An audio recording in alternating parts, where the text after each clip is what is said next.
Југоисточниот регион од земјава изобилува со различни видови на дивеч, но високите парични казни не ги спречуваат криволовците да го ловат дивечот кој е забранет и заштитен со закон.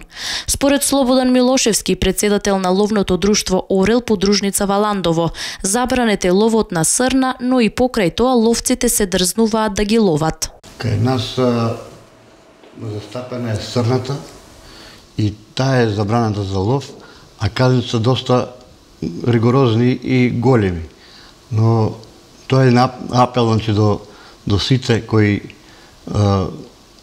кои сакат да одат на лов на свиња, а сакат да се оснелат да пукат и на срна, казните се доста големи, да не го прават тоа.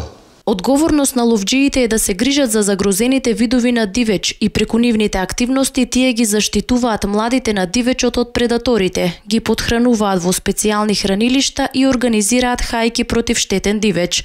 Како што вели Ѓорги Илиев, организатор на Кула Куп турнирот, активностите на ловџиите се поголеми кога не е ловна сезона. Во периодот во кој е ловот забранет, активностите се многу поголеми.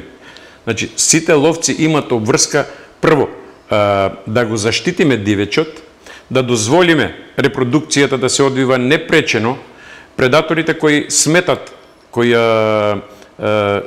се штетници и го напаѓат полезниот дивеч, да ги отстраниме. Тоа значи во едно ловиште за ситен дивеч. Ловиште за ситен дивеч е ловиште каде се лови јаребица, фазан, зајак. А додека другите ловишта ни се поделени на крупен и на ситен дивеч.